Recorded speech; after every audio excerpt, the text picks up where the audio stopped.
Isa sa pinakasikat na birador ng Nueva Ecija noong dekada 80 dahil sa vigilante at brutal nitong pamamaraan sa pagtoda sa mga kriminal, kaya sumikat ang kanyang pangalan at kalaunan ay kinakakatakutan na siya ng mga kriminal sa kanilang lugar.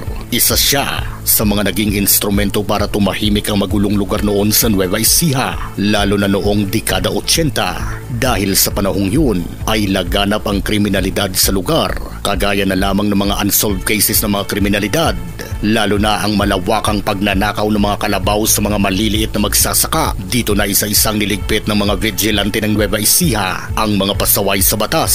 Sinong mag-aakalang ang isang nobelista, direktor, producer, comics writer at police patrolman ay may tinatago pa lang isang madilim na lihim bilang isang kilabot na berador ng Nueva Ecija. Siya si Henry S. Cruz o mas kilala sa alias Pogi. Ipinanganak noong April 30. Walang malinaw na detalye ng taon ng kanyang kapanganakan. Galing umano sa pamilyang may kaya sa buhay ang angka ni Henry na tubong Pampanga, kung saan naging vice mayor ang kanyang ama sa isa sa mga bayan nito. Pero lumipat sila sa San Mariano, Santa Rosa, Nueva Ecija kasama ang tatlo niyang mga kapatid na sina Gani, Chito at Hinaro.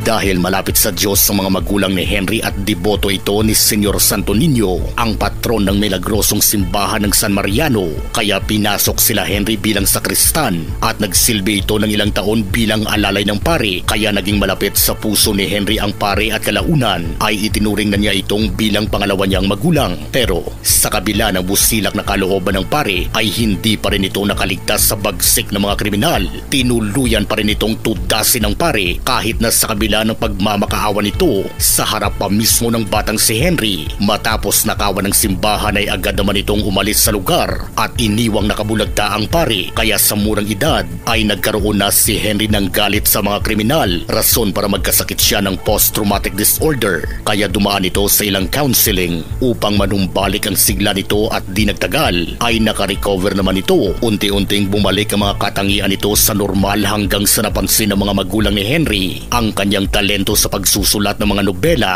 Dahil sa panahong yun ay wala pang internet at bihira lang ang mayroong telebisyon, kaya kadalasang libangan ng mga tao noon ay ang mga comic books at mga nobela na nailathala sa mga pahayagan na mabibili mo lang noon sa halagang 10 sentimo. Dahil sa angking talento ni Henry sa pagsusulat ay unti-unti siyang nagkapangalan bilang magaling na nobelista. Di nagtagal ay naitampok na sa mga pelikula, radyo at pahayagan ng ilan sa kanyang mga obra, kagaya ng Vigilante, Bigo Pa Rin Ako, Si Hepe, Silang Mga Hudas at Sintibay ng Puno at marami pang iba. Pero ang tumatak sa lahat ng kanyang obra bilang nobelista ay ang birador na ginawan pa nito ng pelikula. Dahil sa kasikatan nito ay unti-unting nakilala si Henry sa industriya bilang magaling na manunulat at kahilera na niya ang ilan sa mga sikat at respetadong comic writers na sina Carlo J. Caparas, Mars Ravelos, Abby Ocampo, Mark Santana at Carl Comendador. Sa katunayan, ang lumabas na litrato na kumalat sa social media ni alias Pogi kasama ang mga bigating comic writers ay patunay at matibay na ebidensya sa kanyang pagiging magaling na nobelista.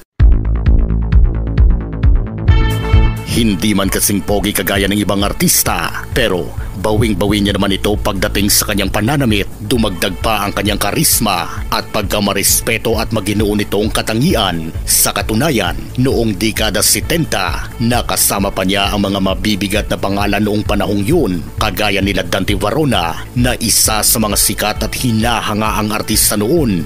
Ngunit sa kabila ng kanyang kasikatan ay may kulang sa kanyang kalooban at hindi pa rin nawala ang kanyang pagkamuhi sa mga kriminal. At sa kagustuhang makatulong at makapagsilbi sa bayan ay pinasok ni Henry ang pagiging alagad ng batas at nadestino ito sa Cabanatuan, Nueva Ecija, at dito na nagumpisa ang kanyang pagiging isang birador. Isa-isa umanong tinodas ni Henry o alias Pogi ang mga pasaway sa batas. Ayon sa ilang mga kwento noon na tinatadtad pa umano ni Henry ang iba kanyang biktima gamit ang kanyang malaalamat na katana at ikinakalat ang iba't ibang parte ng katawan nito sa iba't ibang mga lugar upang magsilbing babala sa mga kriminal na maghahasik ng lagim sa kanilang lugar. Dahil doon ay dito na umpisang kinatakutan ng alias na Pogi sa lugar ng Nueva Ecija. Ilan sa mga kriminal ang sunod-sunod na bumulagta matapos nilang makabangga si Henry o alias Pogi. Sa bawat kawatan na mahuhuli ni Henry ay kanya itong isinasabit ng patiwarik sa puno ng mangga kung saan umano nito ninakaw ang kalabaw ng kawawang magsasaka. Dahil sa sunod-sunod na pagbira ni Henry sa kanila ay tila bumahag ang buntot ng ibang mga kriminal at isa-isa umano itong nagsialisan.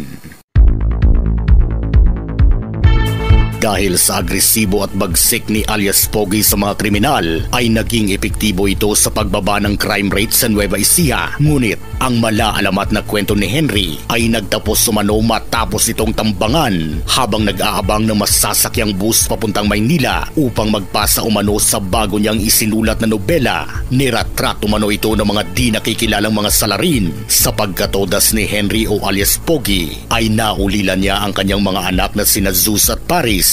Matapos nito ay ginawa ng pelikula ang kanyang buhay na ginampanan ni Bong Revilla. Sa tulong ng kanyang kapatid na si Genaro ay isinalaysay nito ang buhay ng kanyang kapatid na si Henry. Isa ring magaling na nobelista si Genaro kaya ipinagpatuloy niya ang ilang mga nobela ni Henry na hindi na niya nagawang tapusin matapos itong ratratin.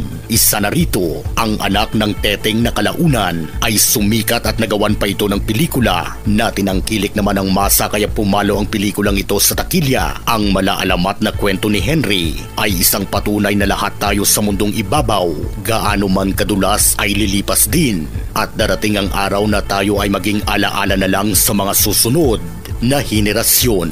Ikaw, gusto mo rin bang maging si alias Pogi?